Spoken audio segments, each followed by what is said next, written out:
ಶಿವಾಯ.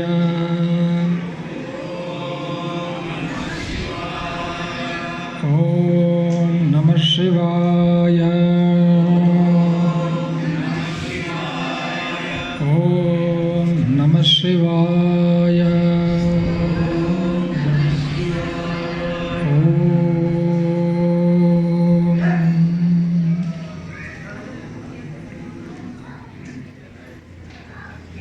ಆತ್ಮೀಯ ಸದ್ಭಕ್ತರಿಗೆ ನಮಸ್ಕಾರ. ಇವತ್ತು ನಿಮ್ಮೆಲ್ಲರ ಈ ಪೃಥ್ವಿಗೆ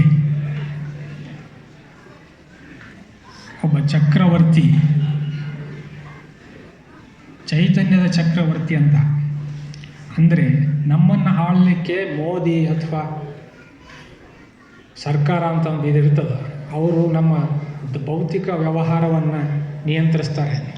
ಹಾಗೇನೆ ನಮ್ಮ ಆಂತರಿಕವಾದ ಚೈತನ್ಯವನ್ನು, ನಮ್ಮ ಅಂತರಂಗವನ್ನು, ಅದರ ವ್ಯವಹಾರವನ್ನು ಶುದ್ಧಗೊಳಿಸೋಕ್ಕೆ ಅದಕ್ಕೂ ಒಬ್ಬ ಪ್ರೈಮ್ ಮಿನಿಸ್ಟರ್ PM ಬೇಕು. ಅವರೇ ನಿಮ್ಮೆಲ್ಲರ ಸದ್ಗುರು ಶ್ರೀ ಶ್ರೀಕಾಂತಾನಂದ ಸರಸ್ವತಿ. ಅವರು ಹುಟ್ಟಿಲ್ಲ ಏನಿಲ್ಲ, ಆದರೂ ಅವ್ರದ್ದು ಹುಟ್ಟಿದ್ದಾರೆ ಅಂತ ಅವ್ರ ಶರೀರವನ್ನು, ಅದೊಂದು ಕವಚ. ಆ ಕವಚ ಇರುವವರೆಗೂ ನಾವು ಅದರ ಸಮೀಪದಲ್ಲೇ ಇರಬೇಕಾಗತ್ತೆ. ಯಾಕಂದರೆ ನಾವೆಲ್ಲರೂ ಸಗುಣವಾಗಿರೋದ್ರಿಂದ ಆ ದೇಹದ ಸಮೀಪದಲ್ಲೇ ಇದ್ದು ಆ ಎಟಕದೇ ಇರುವಂಥ ಮಹಾತತ್ವವನ್ನು ಅವರ ಸಮೀಪದಲ್ಲಿದ್ದು ಅದನ್ನು ನಾವೆಲ್ಲ ಪಡ್ಕೋಬಹುದು. ಅದು ನಮಗೆ ಸುಲಭವಾಗಿ ಸಿಗುತ್ತವಾಗ ನಾವೆಲ್ಲರೂ ಸಿಹಿ ಆಗಬಹುದು. ನಾವು ಈ ಬ್ರೆಡ್ಡು, ಇದು ಬಿಸ್ಕಿಟು ಇದೆಲ್ಲ ಸಿಹಿ ಹೌದು, ಅದು ಸಿಹಿಯನ್ನು ತಗೊಳ್ಳೋದಲ್ಲ, ನಾವೇ ಸಿಹಿ ಆಗಬೇಕು. ನಾವೆಲ್ಲರಿಗೂ ಸಿಹಿ ಆಗಬೇಕು, ನಾವೆಲ್ಲರಿಗೂ ಮಧುರವಾಗಬೇಕು. ಹಂಗಾಗೋಣ. ಅದಕ್ಕೆ ನಮಗೆ ಸಾನ್ನಿಧ್ಯ ಬೇಕು, ಒಂದು ಸನ್ನಿಧಿ ಬೇಕು, ಅವರ ಕೃಪೆ ಕರುಣೆ ಇದೆಲ್ಲವೂ ಬೇಕು. ಸಮೀಪದಲ್ಲಿದ್ದು ಅದನ್ನು ಸಾಧಿಸ್ಕೊಳ್ಳೋಣ ಅಂತ ಹೇಳಬೇಕು ಅಂತ ಅನಿಸುತ್ತೆ.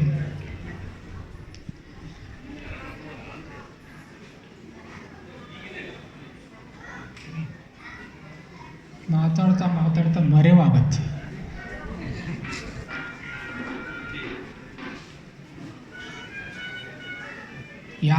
ನಾವ್ಯಾರಾದರೂ ಜನ್ಮದಿನ ಉತ್ಸವ, ಈ ಉತ್ಸವ ಮೇಲ್ಮುಖವಾಗಿ ಉತ್ಸವ ಆಗಬೇಕು ನಮಗೆಲ್ಲ. ಅದಕ್ಕೆ ಅವರ ಮಾಡ್ತಾರೆ, ಅದನ್ನು ನೋಡಿದ್ದೀನಿ ನಾನು. ನೀವು ಯಾರಾದರೂ ಭಕ್ತರಾದರೆ, ಯಾರಾದರೂ ಕಷ್ಟ ಅಂತಂದರೆ ಅಥವಾ ಏನಾದರೂ ಸಮಸ್ಯೆ ಅಂತಂದರೆ ಗುರುಗಳು ಏನು ಹೇಳ್ತಾರೆ ಅಂದರೆ ನಾನು ಇದ್ದೀನಿ ಅಂತಾರೆ. ನೋಡಿದರೆ ನೀವು ಯಾರಾದರೂ ನಾನು ಇದ್ದೀನಿ ಅಂತ ಹೇಳೋದನ್ನು, ಅವ್ರು ನಾನು ಇದ್ದೀನಿ ಅಂದರೆ ಸಾಕು, ನಿಮಗೆಲ್ಲ ಉತ್ಸಾಹ ಬರ್ತದೆ. ಹಾಗೆ ನಾನು ಇದ್ದೀನಿ ಅನ್ನೋದು ಬರೀ ಇರೋದೇ ಸಾಕು, ಉತ್ಸಾಹ ಉತ್ಪತ್ತಿ ಆಗುತ್ತೆ. ಅದಕ್ಕೆ ಆ ಥರ ನಮ್ಮ ಜೊತೆಗೆ ಇದ್ದೇನೆ ಅಂತ ವಿಶ್ವಾಸ ಕೊಟ್ಟು ನಮಗೆ ಧೈರ್ಯ ಕೊಡುವಂಥವ್ರು. ಕರೋನಾ ಆದರೂ ಕೂಡ ಯಾರು ಇನ್ನೂವರೆಗೆ ನೀವು ಯಾರು ಮಾಸ್ಕ್ ಹಾಕ್ಕೊಂಡಿಲ್ಲ, ಭಯ ಪಟ್ಟಿಲ್ಲ ಅಂದರೆ ಇದು ಭಾಳ ದೊಡ್ಡ ಸಾಹಸ. ಇದು ಶ್ರೇಷ್ಠವಾದದ್ದು. ನಮ್ಮ ಹತ್ರ ಭಕ್ತ ಬಂದಿದ್ದ ನಮ್ಮನ್ನು ನೋಡಬೇಕು ಅಂಥೇಳಿ, ಬಾರಪ್ಪ ಅಂತ ಕರೆದೆ. ಎದಕ್ಕೆ ಬಂದಿ ಅಂದೆ, ನಿಮ್ಮನ್ನು ನೋಡಕ್ಕೆ ಬಂದೀನಿ, ಆಶೀರ್ವಾದ ತೊಗೊಳಕ್ಕೆ ಬಂದಿದ್ದೀನಿ, ಬಾ. ಆದರೆ ನಾನು ಕರೋನಾ ಆಗಿದೆ ಬಾ ಅಂದೆ, ಓಡೋಗ್ಬಿಟ್ಟ. ಇನ್ನೂ ಬಂದಿಲ್ಲ. ನನಗೆ ಕರೋನಾ ಆಗಿದೆ ಅಂತ ಸುಮ್ಮನೆ ಹೇಳಿದ್ದಕ್ಕೆ ನನ್ನ ಹತ್ರ ಬರಲಿಲ್ಲ. ಬೈಕ್ ಸ್ಟಾರ್ಟ್ ಮಾಡ್ಕೊಂಡು ವಾಪಸ್ ಹೋದ, ಅವ್ನು ಇನ್ನೂ ಬಂದಿಲ್ಲ, ಕಾಯ್ತಾ ಇದ್ದೀನಿ. ಅಲ್ಲ, ಈ ಥರ ಗುರುಗಳ ಹತ್ರ ಬಂದು ಒಂದು ಸ್ವಲ್ಪ ಗುರುಗಳ ಪ್ರಾಬ್ಲಮ್ ಇದೆ ಅಂತಂದರೆ ಗುರುಗಳನ್ನ ನೀರಾಗಿ ಬಿಟ್ಟು ಓಡಿ ಹೋಗ್ತಾರೆ ಯಾರನ್ನ. ಅದು ಹೆಂಗ್ರಿ ಗುರು ಸೇವೆ ಆಗತ್ತೆ? ಯಾವನೂ ಈ ಸದ್ಗುರು ಸೇವೆ ಮಾಡೋಕ್ಕೆ ಸಾಧ್ಯ ಇಲ್ಲ. ಗುರುವೇ ನಿಮ್ಮೆಲ್ಲರ ಸೇವೆ ಮಾಡೋಕ್ಕೆ ಸಾಧ್ಯ. ಸದ್ಗುರು ಸೇವಾಶ್ರಮ ಅಂದರೆ ಸದ್ಗುರುವಿಗೆ ನಾವು ಸೇವೆ ಮಾಡೋದಲ್ಲ, ಸದ್ಗುರುವೇ ನಮ್ಮೆಲ್ಲ ಜನರ ಚೈತನ್ಯದ ಈ ಜೀವಿಗಳ ಸೇವೆ ಮಾಡ್ತಾ ಇರ್ತಾನೆ. ಇದೇ ನಿಜವಾದದ್ದು. ಅದಕ್ಕೆ ನಾವೀಗ ಏನು ಮಾಡೋಣ ಅಂತಂದರೆ ನಮಗೂ ಗೊತ್ತಿಲ್ಲ, ಊಟ ಮಾಡೋಣ ಅನ್ನಿಸ್ತೈತೆ. ಈಗ ಇನ್ನೊಂದು ಮಾತು ಹೇಳಿ ಮುಗಿಸ್ತೀನಿ. ನಾವು ಯಾಕ್ರಿ ಇವೆಲ್ಲ ಮುಖಕ್ಕೆ ಮಾಸ್ಕ್ ಹಾಕ್ಕೊತೀವಿ ಅನ್ನೋದೇ ನನಗೆ. ಯಾಕೆ ಹಾಕ್ಕೊಳ್ತಾರಲ್ಲ ಇವಾಗೆಲ್ಲ?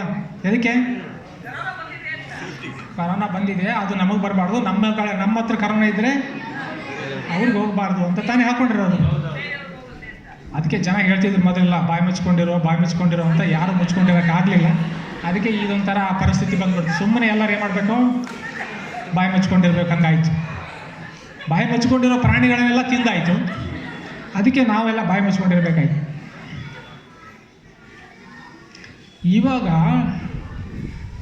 ನಾವು ನಮ್ಮಿಂದ ಯಾರಿಗೂ ತೊಂದರೆ ಆಗಬಾರ್ದು, ಯಾರಿಗಾರ ತೊಂದರೆ ಇದ್ದರೆ ಅದು ನಮಗೆ ಆಗಬಾರ್ದು ಅಂತ ನಾವು ಒಂದು ಮಾಸ್ಕ್ ಹಾಕ್ಕೊತೀವಿ. ಅದು ಒಂದು ವ್ಯವಹಾರ. ಅದೇ ರೀತಿ ನಮ್ಮ ಮನಸ್ಸು ಸರಿ ಇಲ್ಲದೆ ಇರುವಾಗ ನಾವು ಮಾತಾಡಬಾರ್ದು. ನಾವು ಮನಸ್ಸು ಸರಿ ಇಲ್ಲದೆ ಇರುವಾಗ ಬೇರೆಯವ್ರಿಗೆ ಏನಾರು ಮಾತಾಡಿದರೆ ಅವ್ರಿಗೆ ನೋವಾಗುತ್ತೆ. ಅದು ಒಂದು ವೈರಸ್ಸೇ. ಅದಕ್ಕೆ ಮನಸ್ಸಿಗೂ ಒಂದು ಮಾಸ್ಕ್ ಹಾಕ್ಕೊಂಡು, ಆ ಮಾಸ್ಕು ಸದ್ಗುರುಗಳ ಹತ್ರ ಸಿಗ್ತದೆ. ಇಲ್ಲಿ ಎಲ್ಲ ಇರೋರು ಸದ್ಗುರುಗಳೇ. ಇವ್ರು ಯಾರೆಲ್ಲರ ಹತ್ರ ಒಂದೊಂದು ಮಾಸ್ಕ್ ಇದ್ದಾವೆ. ನೀವೆಲ್ಲ ಅದನ್ನು ಖರೀದಿ ಮಾಡ್ದಂಗೆ ಸೇವೆ ಮಾಡಿ ಆ ಮಾಸ್ಕನ್ನು ಪಡ್ಕೊಂಡು ನೀವು ಮನಸ್ಸು ನೋವಿದ್ದಾಗ ಯಾರಿಗೂ ಮಾತಾಡ್ದಂಗೆ, ನಿಮ್ಮ ದುಃಖವನ್ನು ಇನ್ನೊಬ್ಬರಿಗೆ ಟ್ರಾನ್ಸ್ಫರ್ ಮಾಡ್ದಂಗೆ ಇದ್ದರೆ ನೀವು ಒಳಗೂ ಹೊರಗೂ ಎಲ್ಲ ಕಡೆ ಕರೋನಾದಿಂದ ಹೇಗೆ ಮುಕ್ತ ಆಗ್ತೀರೋ ಹಂಗೆ ಒಳಗಡೆ ಅಹಂಕಾರದಿಂದಲೂ ಕೂಡ ಮುಕ್ತವಾಗಿ ನಾವೆಲ್ಲರೂ ಶಾಂತವಾಗಿ ಈ ಜೀವನವನ್ನು ಧನ್ಯ ಮಾಡ್ಕೊಳ್ಳೋಣ ಅಂಥೇಳಿ ಸದ್ಗುರು ಎಲ್ಲರಿಗೂ ಆಶೀರ್ವಾದಿಸಲಿ. ಇಲ್ಲ ಬಿಟ್ಟರೆ ಬಿಡಲಿ, ನಾ ಹೇಳಿದ ಸತ್ಯ. ಜೈ ಗುರುದೇವ ದತ್ತ.